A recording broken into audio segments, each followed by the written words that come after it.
Menteri Pertahanan Israel Katz menyatakan bahwa puncak Gunung Sheikh di Suriah atau Gunung Hermon kembali berada di bawah kendali Israel. Pernyataan ini menandai penguasaan Israel atas lokasi strategis tersebut untuk pertama kalinya dalam 51 tahun. Dikutip dari Tribun News Sabtu 14 Desember 2024, Katz menegaskan bahwa pasukan Israel atau IDF akan tetap berada di wilayah tersebut. Adapun Perdana Menteri Benjamin Netanyahu menegaskan bahwa runtuhnya rezim Bashar al-Assad berarti tak ada kewajiban bagi Israel untuk tetap melaksanakan perjanjiannya dengan Suriah. Diketahui perjanjian itu berisi tentang pelepasan sejumlah wilayah di Suriah yang diduduki Israel setelah Perang 1973. Pernyataan Netanyahu itu juga mengarah pada pembentukan zona penyangga oleh Israel di wilayah Suriah. Perdana Menteri Israel menegaskan prajurit IDF akan tetap berada di wilayah itu sampai pengaturan yang tepat dibuat.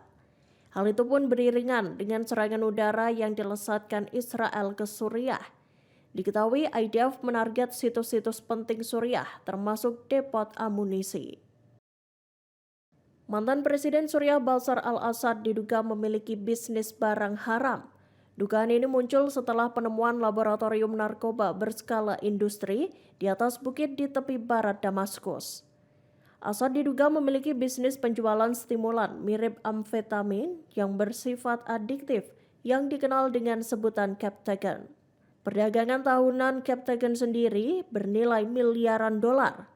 Dikutip dari Tribun News, para pemberontak mengaku menemukan ribuan pil tersembunyi di dalam perabotan, buah-buahan, dan penstabil tegangan. Ribuan pil itu didapati berada di dalam gudang-gudang di lokasi terbengkalai di kota Doma. Sebagian besar pil itu dicap dengan logo bulan sabit ganda atau Lexus yang mengidentifikasi pil Captagon. Direktur Proyek Perdagangan Captagon New Lines Institute, Caroline Rose, mengatakan perdagangan Captagon global menembus nilai 10 miliar dolar. Keuntungan tahunan yang didapatkan oleh Assad dari perdagangan itu disebut mencapai sekira 2,4 miliar dolar. Disebutkan lokasi Captagon di Suriah itu merupakan yang terbesar yang pernah ditemukan. واحد من أكبر مستودعات تصنيع الكبتاجون والحب لماهر الأسد، خنزير ماهر الأسد. هتفنا للآخر.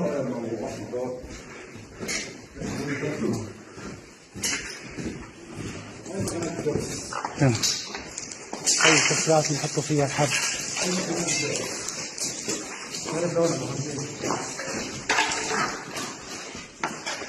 ما في الجيربي ما حاطين فيها مستودعات خنازير ولا.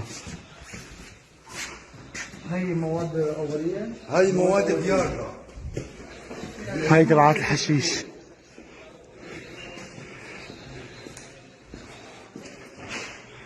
خنازير والو. علينا صنعوا مخدرات بمقراتهم العسكرية وبقصورهم. هاي كلها بضاعة سم.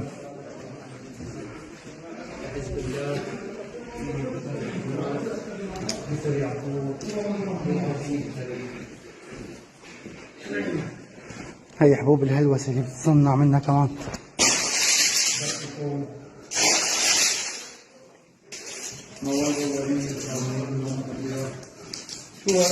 هاي كبتيكو.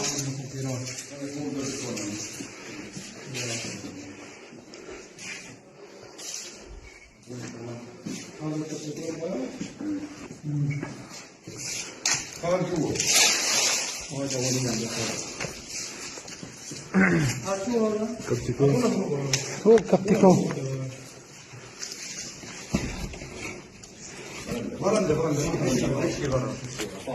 Ya, Allah ya'tikum al-afiyah.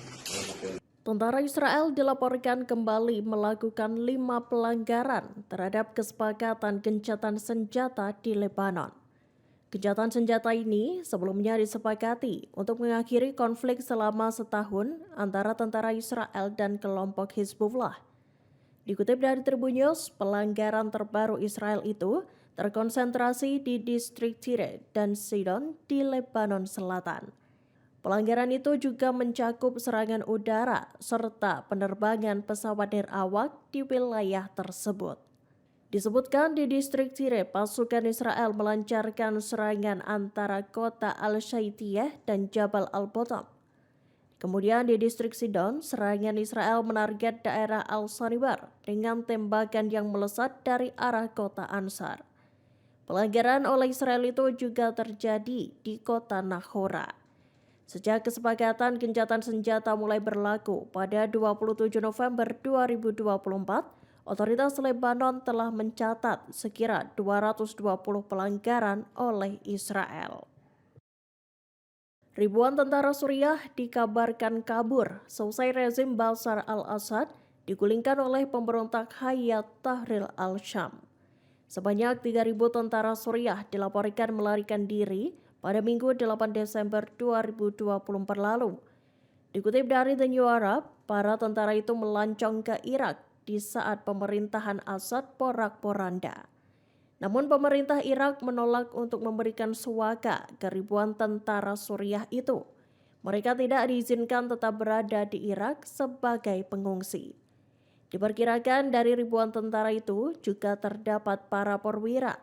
Mereka lantas ditempatkan di lapangan udara militer Al-Marsana di distrik area 70 Al-Rutbah, di mana perlindungan penuh dan ketentuan penting dipastikan. Houthi Yaman pada Jumat 13 Desember 2024 mengumumkan pelaksanaan 3 operasi militer terhadap Israel. Diketahui serangan-serangan itu menyasar wilayah di Israel Tengah dan Selatan. Pesawat tak berawak Houthi disebut berhasil menghindari sistem intersepsi dan menghantam target yang dituju. Dikutip dari Palestine Chronicles, serangan pertama diketahui menyasar lokasi militer di kota Ashkelon, Israel Selatan. Sementara serangan kedua menyerang lokasi di Jaffa, Israel Tengah. Hal itu diungkapkan oleh juru bicara Houthi Yahya Saree dalam pidatonya di depan aksi demonstrasi massal di sana. Saree mengungkap operasi kolaboratif dengan perlawanan Islam di Irak untuk menarget lokasi strategis yang ada di Israel Selatan.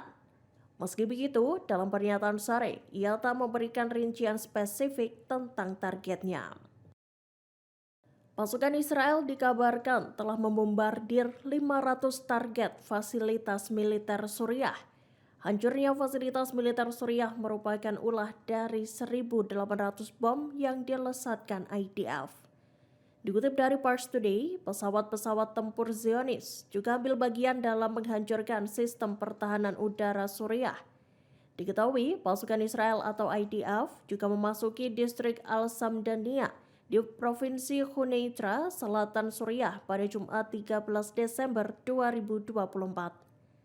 IDF menembakkan peluru ke udara secara luas untuk mencegah warga keluar dari rumah-rumah mereka.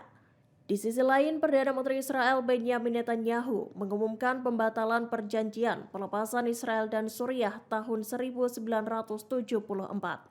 Netanyahu lantas memerintahkan IDF untuk mengambil alih kendali zona penyangga di kawasan dataran tinggi Golan. Pemberontak Suriah dikabarkan telah menyusun rencana penggulingan Bashar al-Assad sejak tahun lalu.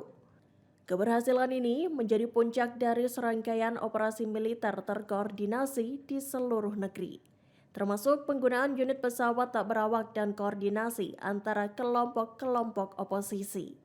Hingga akhirnya para pemberontak berhasil meruntuhkan rezim Assad yang telah memerintah selama 54 tahun.